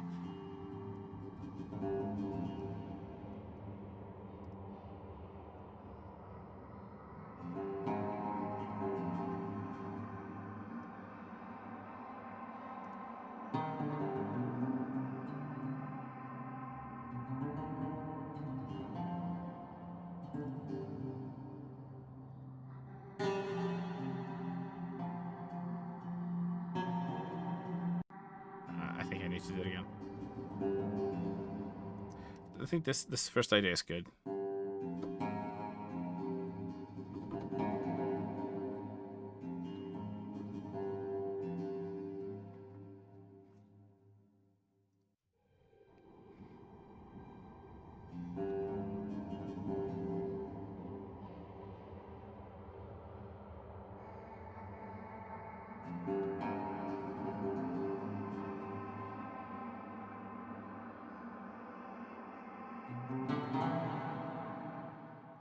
Oh, so it is offensive. But from what I understand, it's only offensive if you're using G word to refer to. Oh, I see. As a whole, because you are still an actual Romani subculture. It's like square and rectangles. All G words are Romani, but not all Romani are G word. Oh, okay. Yeah. Cool. No. Totally. I wasn't even thinking about Romani people. I don't know. Maybe I should be, but sorry, Romanis. I live too far in the north to understand.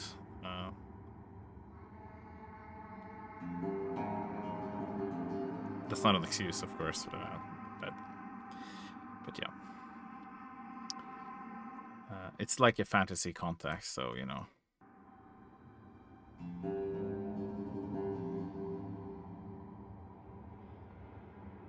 And I think it's also a cool like historic culture with like the sort of the gypsy curses and you know that kind of like from a fantasy perspective in terms of like you know taking inspiration you know from that kind of culture.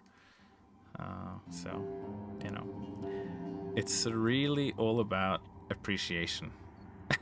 So I guess is what I'm trying to say.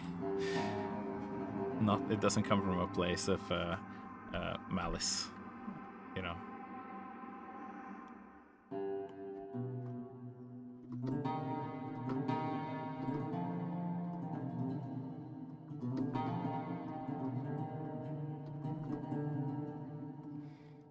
Probably not even playing anything that is like correctly for that culture, but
the free Theorbo sample library. Yeah, it sounds really good.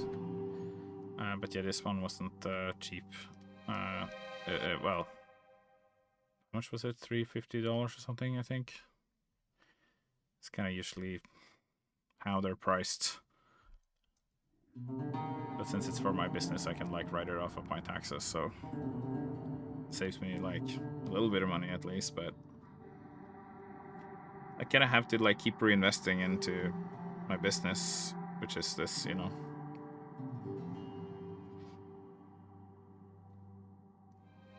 I used to say that this was like the most expensive job that anyone could ever have. But I'm sure there are other jobs that we actually have to buy a lot more stuff. Like being a photographer, for example, or a cameraman, that must be like probably more expensive. Luckily, you can like now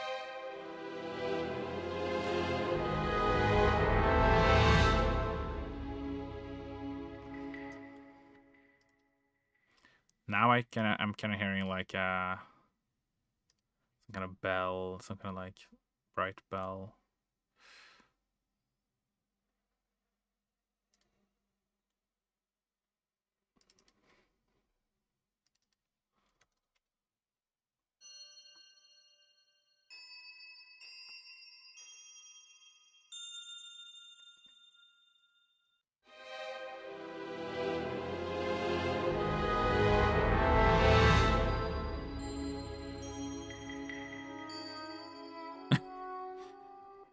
If I put this like really low in the background, maybe it'll like be kind of cool.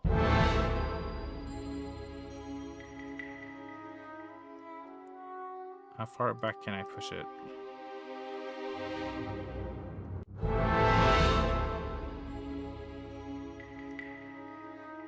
Kind of just wanted just like a sort of a flavor.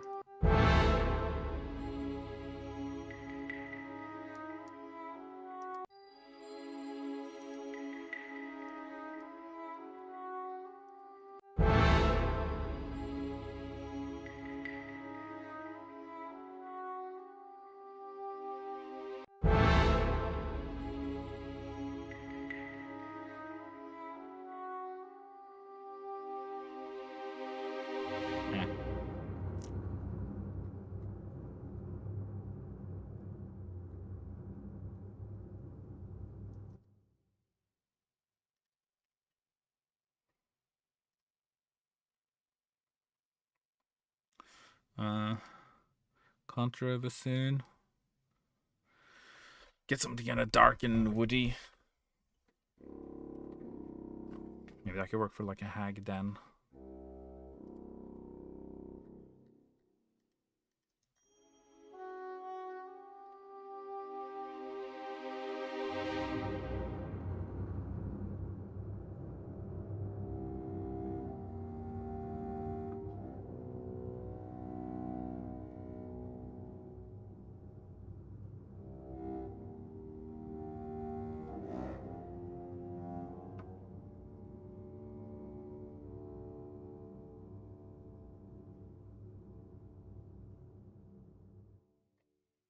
Yeah, nice.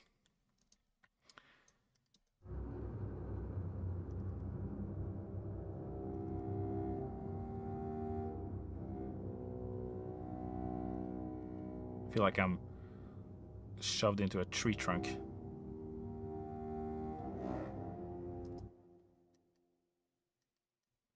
Forcibly.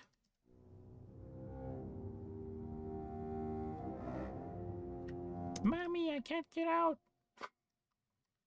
It's like a Hansel and Gretel horror style.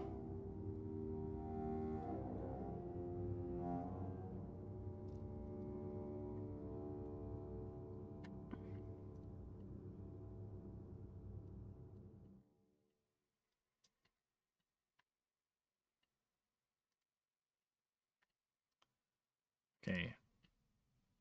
We could continue this with just more. This is the theorem. Okay. More dark pads or pads. Just let's find a new pad for the next section.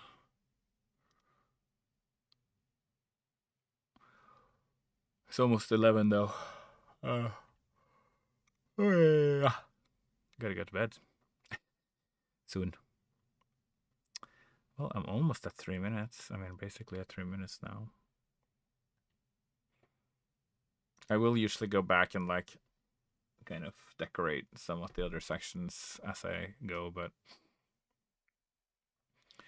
yeah, I kind of try to practice like efficiency writing this music, because usually you don't need the music to be incredibly complicated, you know, to set the scene and, you know, set a tone for the game that you're playing with your friends. Plus, you know, I'm not getting paid, so can't really spend too much time on like you know, I'm just doing this for fun. I mean, I am running a Patreon if you want to support me. completely optional, of course.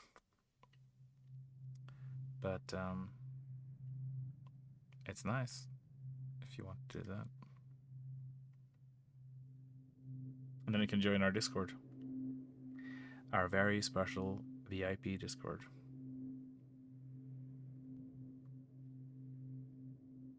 And you get access to, downloading all the music files. Lynchian Whispers.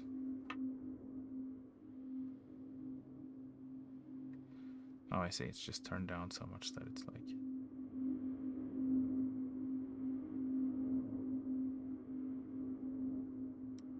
This is kind of interesting.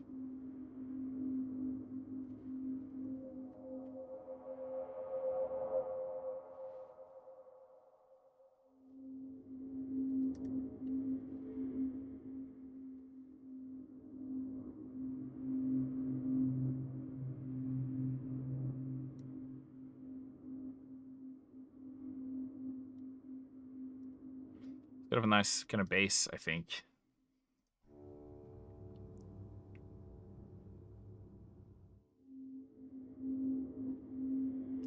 I need to kind of get it to come in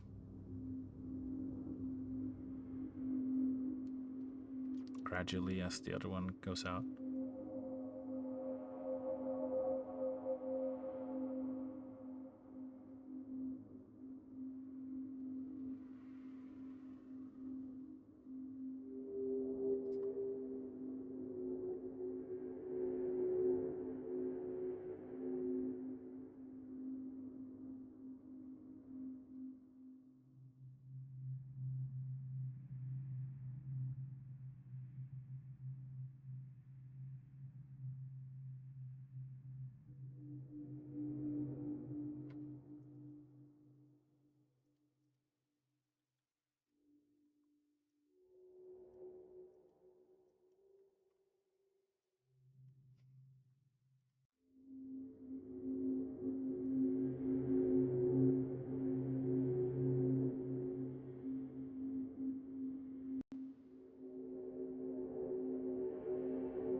Maybe some like dark piano. I feel like that always kind of works, Ominous.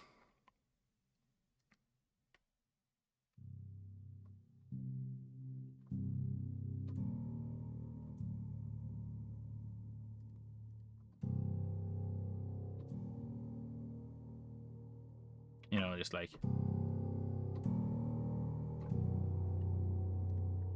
it's just instant evil. Have this fade in.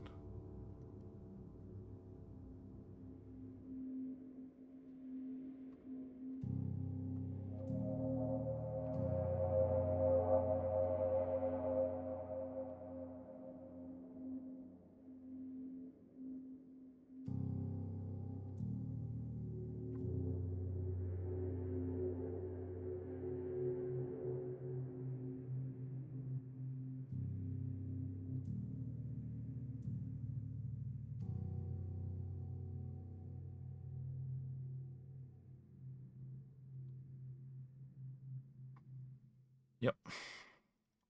That's all you need, really. This one needs to come kind of like after that piano bit, so it's a bit matches that a bit more.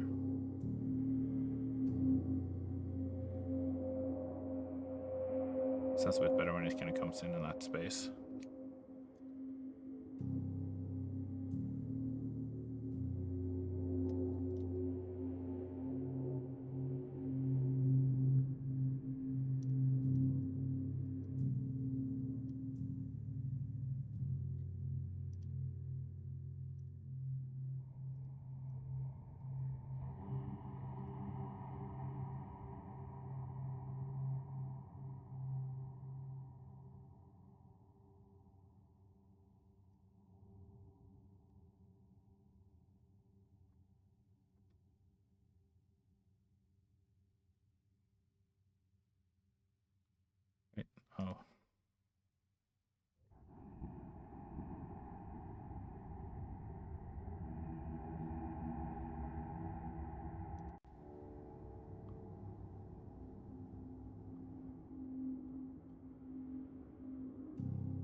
You can bring in like a little bit of that element from earlier.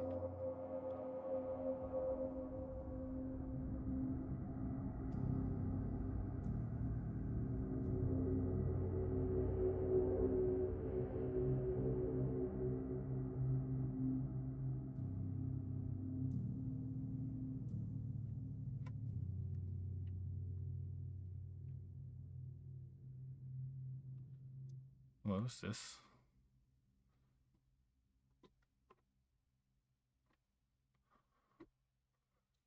It's not playing.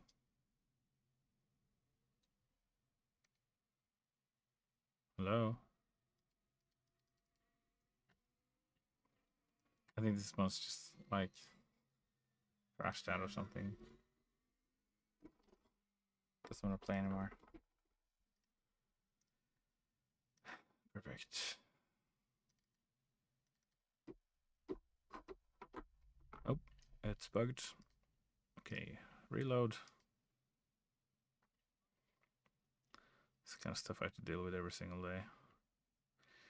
Jesus wept.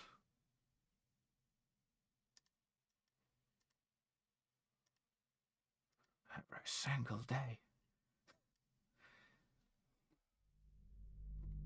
Why is everything so relentlessly bad?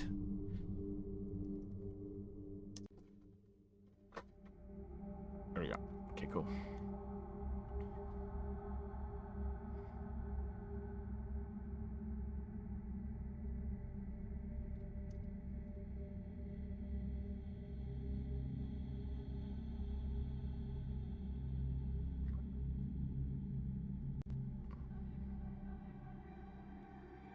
Kill, kill, kill.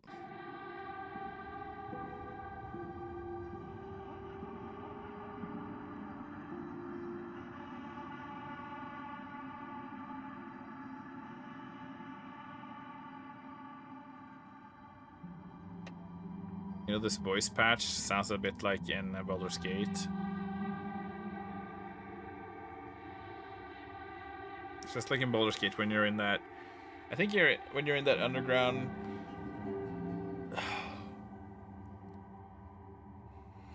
The underground place with the forge.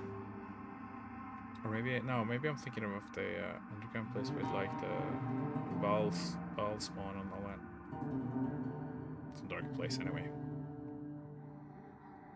It almost sounds like the same patch, but I think they probably had a custom patch actually.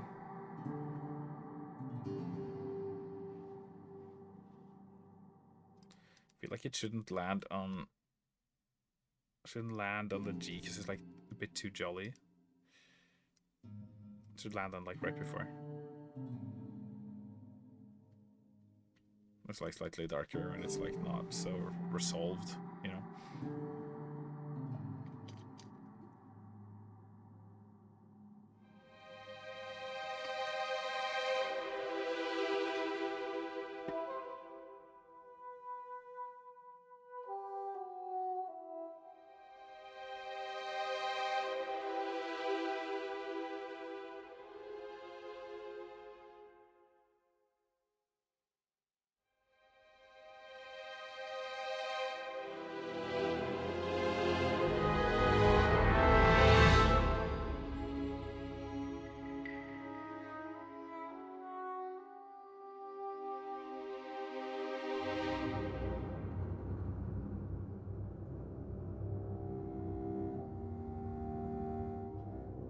I love Counter Bassoon. It sounds so awesome.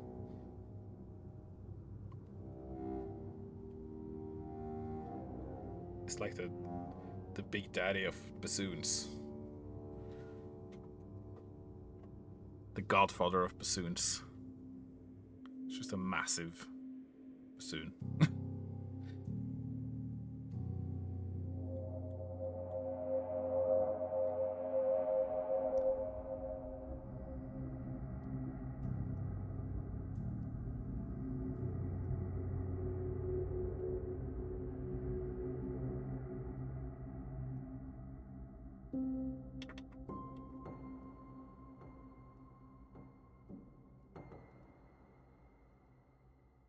I feel like I need like another piano, but it's like a high up one.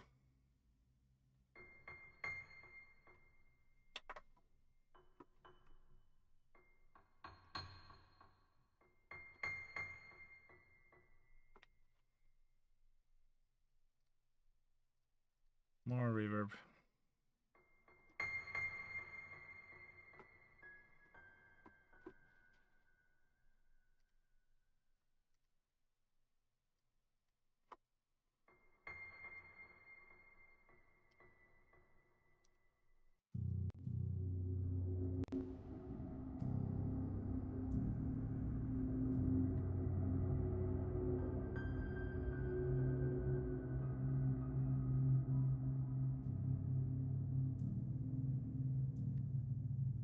And then we should add like a weird scraping sound.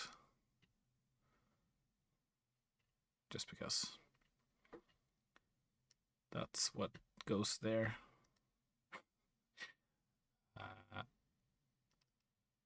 Was there some stuff in here? Atmospheric? No. Percussion? No. Strings? Bowed? Piano textures? There we go. This is what I was looking for. Maximum texture. Really low down. Ooh, that's cool. Really far down. Oh, that is gnarly. Very nice. Good job, Will.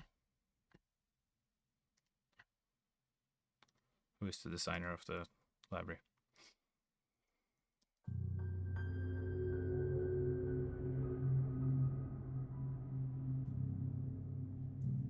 Oh, yeah.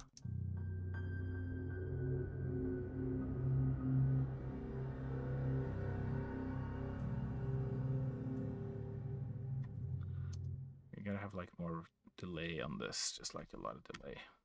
Get that like in a log release.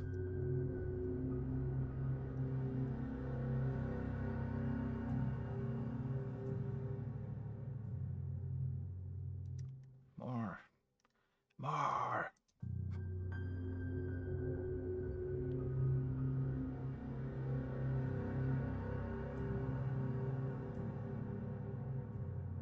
Nice, nice, nice.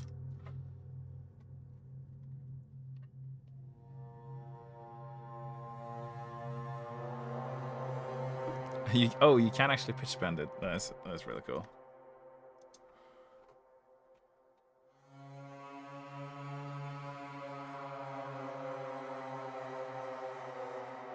Oh, yeah. We could do like a sort of some kind of animal call or something.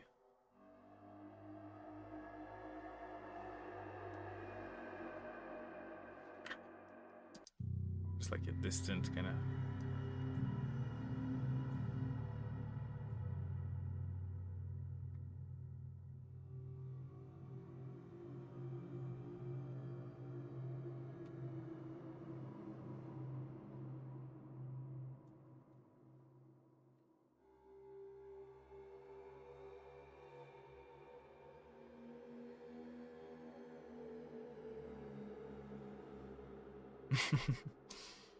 Pretty cool. I'm gonna save this actually. Scraped piano. A new patch joins the fray. Or the collection. I guess. Look at all these freaking patches. The strings patches one is I actually have to start scrolling in it because it's so freaking big. And it's got folders inside it also. Synth, that's starting to build up. Got a bunch of retro stuff that I did like a whole research on retro sounds. Percussion, lots of stuff in there. Lots of pads. Instrument stuff I've designed. Keyboards. Guitars. Ethnic flutes, lots of that. Need that for the RPG vibes. Lots of drum kits. I created like a discovery folder where I try to like find cool sounds that I'm gonna put in. This SC88 is actually less discovery and more kind of just adding all the sounds from that library into a thing of like things I can use, because I was planning on using it for like a game, just like basing the whole game on just one like synth library. Yeah, look at all my shit. I got a lot of stuff.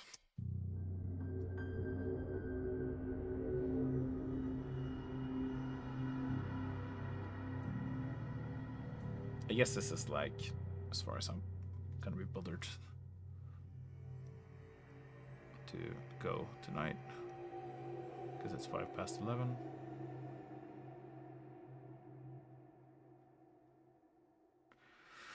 Almost 4 minutes.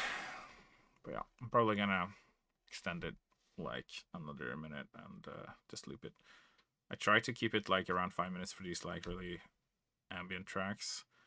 Ideally, they're like, ideally they're like 10 minutes, but it's just I don't really have enough time to write these days because I've got too much work. But let's give it a little listen. Today's creation. I'll make these pictures bigger for the vibes.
Cool. I think that's pretty cool. That's nice. Fix that up a little bit next time. The only section I'm not so sure about is like here when it comes into the strings, and this like dark pad really just